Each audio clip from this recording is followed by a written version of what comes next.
नमस्कार, मानव सभ्यता और शेष प्राणी नाम के इस चैनल में आपका स्वागत है। आज मैं हूँ संत रविदास मंदिर के प्रांगण में और आप देख सकते हैं ये एक वट वृक्ष है और यहाँ कुछ सज्जन जो है विराजमान हैं। तो इन सज्जनों से हम जो है कुछ वार्ता करेंगे। इस समय जो है सज्जन अपनी जो वोट है, मत है, उसकी जांच कर रहे हैं, कौन है कौन नहीं है और मतदाता सूची में इनका नाम है अथवा नहीं है। तो चलो वो तो उनका काम है, वो क्या करेंगे क्या नहीं करेंगे, लेकिन इनसे कुछ प्रश्न पूछते हैं और प्रश्नों का उत्तर प्राप्त करने का प्रयत्न करते हैं। देखते हैं वो बता पाते हैं अथवा नहीं बता पाते। तो सबसे पहले वोट देखो कहाँ है बनी। हाँ जी, बैठो। तो बाबूजी, आपकी आयु कितनी होगी फिलहाल? अभी 58 साल। तो 58 साल में आपने ऐसा क्या परिवर्तन देखा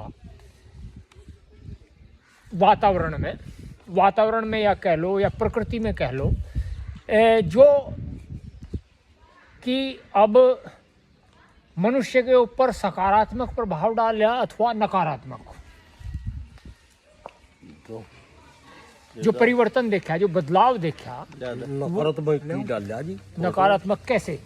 आधार की सब बीमार पड़े जी। नहीं, मतलब कारण क्या है? आपको वो कारण तो बताने पड़ेगा। नहीं तो ये रात को ठंडो, दिन में गर्मी हो जी ज्यादा। अच्छा, और कुछ नहीं? मच्छर बेतु के हो रहे। अच्छा। देवदास आजा, क्या बात है, तेरी बना देंगे, क्या फर्क पड़ता है? आजा भाई देवदास, आजा। नहीं, फोटो तो ठीक है। आजा एक बार यार, आजा बात कर ले। इसमें कौन सी भी तो बढ़िया बात है, ये कौन सा कोई गलत है, इसमें कौन सा कुछ तो आया है? अच्छा, तो बिंदर आ जाना, ऐसी की बात है, इसमें कोई दिक्कत थोड़ा है, हम भी तो आए रहे इसमें। तो अरुण कुमार मेरे साथ में है। अरुण कुमार ये काफी दिनों के बाद में जो है जी हमें प्राप्त हुए, अरुण कुमार। और अरुण कुमार जो है वो मत बना रहे हैं। चलो खैर, भारत तो चाहिए, मत बनाओ अथवा ना बनाओ, उसकी तो एक अलग बात है। तो अरुण कुमार, आप प्रकाश डालो थोड़ा सा कि जो ये वातावरण है इस समय, नवंबर का महीना है, इस समय जो है सर्दी होनी चाहिए थी और सर्दी है नहीं। तो आप जो है जो प्रकृति के अंदर परिवर्तन हो रहा, उसके जो कारण हैं उन पे थोड़ा सा अपना प्रकाश डाल दो। कारण तो इसके बहुत सारे हैं। देखो, एक तो सबसे पहले है वृक्षों की कमी। पेड़ कम होते जा रहे, बाग कट गए सब। आदमी पेड़ काट रहा, ज्यादा लगा रहा बहुत कम। इसके साथ साथ ही हमें पर्यावरण सुरक्षा के लिए यज्ञ भी करते रहना चाहिए। यज्ञ भी नहीं हो रहे जो होने चाहिए। बिल्कुल सही। वे यज्ञ भी नहीं हो रहे, तो यज्ञ होना भी बहुत ज़रूरी है। और कितना ही प्रदूषण जो है हमारे आसपास में है, उनका भी हमें ध्यान रखना चाहिए। वो सब जो है हमारे इस पर्यावरण को प्रभावित करते हैं। तो पर्यावरण परिवर्तन तो बहुत ही सुलभ हो जा फिर जब इस प्रकार हम उसकी सफाई का या उसका ध्यान नहीं रखेंगे, तो वो भी जो है हमारा ध्यान नहीं रखेगा। बिल्कुल, वो भी परिवर्तित होता चला जाएगा। तो ये सब इसमें मेन फैक्ट है। अच्छा, तो जो है आप ऐसे क्या और कारण बता सकते हैं, जैसे जो वृक्षों की कटाई हुई है, उनसे जो प्रकृति के अंदर, जो प्रकृति का जो इकोसिस्टम हम बोलते हैं ना, जिसको जो इकोसिस्टम का मतलब जो एक प्राकृतिक जो संरचना है, वो हमें कहीं टूटती हुई दिखाई दे रही। वो तो इसलिए है ना कि जब देखो पेड़ों का अधिक कटान हो जाएगा और जो ये वायुमंडल से प्राणवायु देना और वहाँ से प्रदूषित वायु लेना, ये सब आदान प्रदान चलता है और वो सही तरीके से नहीं होगा तो प्रभावित होना ही होना है वायुमंडल हमारा। और प्रभावित होने से ही जो है फिर हमारी जो समय पे बारिश हो है वह भी तो उसी पे डिपेंड है ना। वो भी समय पे नहीं हो पाती है नहीं। तो ये कितने सारे प्रभाव डल है। पेड़ की कटाई मैन हम लेके चलते हैं इसका, सबसे जरूरी यही है। तो अभी हमारे साथ में शिव कुमार, और शिव कुमार भी जो है काफ़ी जानकारी रखते हैं, क्योंकि इन्होंने भी काफ़ी काम किया है और यही काम नहीं किया है, दूर दूर तक जा कर के काम करते हैं। तो शिव कुमार क्या हाल है? ठीक है जी। शिव कुमार, हाँ जी। ये बताए अगर 20 साल पहले जा या 30 साल पहले जा, हाँ। तो इब में और 20-30 साल पहले में क्या अंतर दिखाई दे? धरती आसमान का प्रगति, धरती आसमान का अंतर दिखाई दे, बिल्कुल सही बात है। तो देखो आप एक कोई सी फसल हो, कोई सी फसल में चली जाओ, दवाई इतनी पड़ लगी और खेती नहीं होती, दवाई ना पड़ती। बिल्कुल बिल्कुल बिल्कुल। हाँ जी। कोई सी फसल ले लो, हाँ हाँ, ये करने की ले लो, कहीं की भी ले लो, सब में दवाई पड़ेगी, यूँ जहर पे जहर ही हम खा रहे। बिल्कुल। देखिए आप, मेरे साथ में शिव कुमार है। शिव कुमार की जो है समझ देखिए आप, ये भी इस बात को समझते हैं कि जो हमारा जो एक इकोसिस्टम है, जो प्रकृति के द्वारा बनाया गया जो चक्र है, वो हम उसको तोड़ रहे हैं और तोड़ने के कारण ये सब कुछ हो रहा है। तो आप एक साधारण सा व्यक्ति जिसको कहते हैं लोग, उसको भी इस बात की जानकारी है, और जो अपने आप को अति साधारण कहते हैं उनको ये जानकारी नहीं है। तो खैर चलिए अब आगे चलते हैं। मेरे साथ में है कि ये युवा। नमस्कार जी। नमस्कार। तो आपका नाम क्या है जी? बीरपाल कुमार। तो बीरपाल कुमार जी। आपकी आयु कितनी है इस समय? लगभग 35। लगभग 35। तो बीरपाल आप जो है अब से 20 साल पहले जो जाओ जी। और अब, जी। उसमें आपको क्या अंतर दिखाई दे? अंतर तो काफ़ी बदलाव है ये पहले कैसे? से। कैसे? वो ऐसे है जी, जो पहले खाना था, हाँ। और जैसे आप हम थे, एक जगह बैठ के वार्तालाप हुआ करती थी। अब फिलहाल की वो बात नहीं आया है। और दूसरी की ये है कि अब फिलहाल सभी अपने अपने काम में मगन है। ये लगवा रहा है ठीक है जी।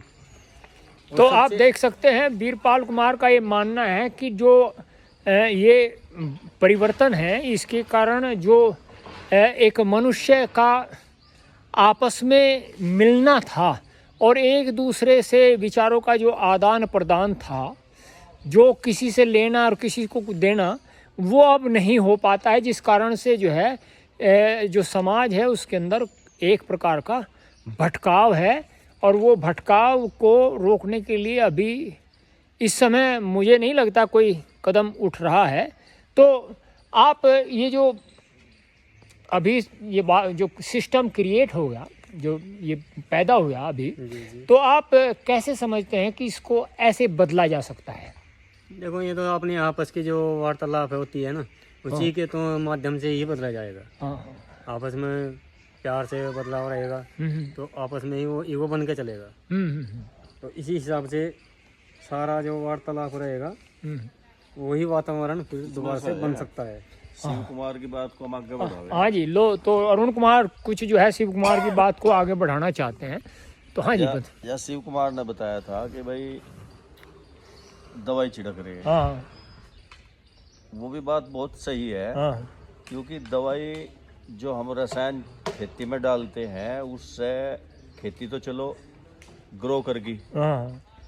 लेकिन हमारे कितने जीव, सूक्ष्म जीव और कितने प्राणी जो खेत में या जंगल में है, वे सब खत्म हो गए। वे भी पर्यावरण का कहीं न कहीं संतुलन करते हैं किसी न किसी रूप में। बिल्कुल बिल्कुल बिल्कुल। उनका अगर हम अध्ययन करें तो वे एक दूसरे पे एक चक्र बना हुआ हुआ है, और उसको भी वे कहीं न कहीं जो है नष्ट हो गए केमिकल के छिड़काव से। और नष्ट होने पे हमारी जो मिट्टी थी, वो मिट्टी का भी और वायु का भी बैलेंस बिगड़ गया, है नहीं? तो हमें जो है ये जहर भी कम से कम इससे बचना चाहिए, यानी कि कम से कम यूज करें, या नहीं करें तो बहुत अच्छी बात है। जैविक जैसे देसी खाद है वही अच्छी चीज़ है, देसी खाद का प्रयोग करें। पहले भी होता था, निरोग थे सभी। आजकल कैंसर, हार्ट अटैक बढ़ते जा रहे, सारा इसी का ही है। और सारा पर्यावरण प्रदूषण का है। पर्यावरण प्रदूषित हो गया, हमारा खाना पीना प्रदूषित हो गया। अगर शुद्ध है तो केवल जो गहरे जमीन का भूमिगत जल है वो ही आज केवल शुद्ध माना जा सके, नहीं तो हर वस्तु जो है वह जहर को लिए हुए है। तो देखिए, आज प्रथम बार किसी व्यक्ति ने जो है इस जो ये पर्यावरण असंतुलन है हमारा, उसके ऊपर किसी ने आज एक कैसे कह सकते हैं कि स्पर्श किया है। और स्पर्श करने के बाद में उसने बताया कि जो हमारा चक्र है, हमारा जो चक्र है वो ऐसा नहीं है कि वो केवल हम तक ही सीमित है।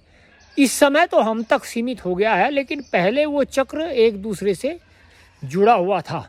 तो हमने उस चक्र को कहीं ना कहीं भंग कर दिया, और भंग करने के पश्चात में वो चक्र जो है अभी तक जैसे वो ये कह सकते हैं कि अस्तित्व में नहीं आया है। तो देख सकते हैं आप, इस समय भी लोग जो है वो किस प्रकार, ये अभी नवंबर का महीना है और जो है लोग देखिए, आप देख सकते हैं हाफ टी शर्ट ये सब पहने हुए हैं। किसी को जो है सर्दी का कोई अनुभव ही नहीं है। तो ये एक बहुत बड़ी जो है त्रासदी मैं कह सकता हूँ कि समय पर सर्दी का न होना, समय पर गर्मी का न होना, यदि होना तो वो अत्यधिक होना, ये जो है मनुष्य के लिए एक विनाशकारी संकेत है। इसे उससे बचना चाहिए। यदि आपको ये वीडियो पसंद आया हो तो आप इसको मानव सभ्यता और शेष प्राणी नाम के चैनल को सब्सक्राइब करिए, कमेंट करिए, लाइक करिए। आपके जो विचार हैं उसका हमें प्रतीक्षा रहेगी। नमस्ते।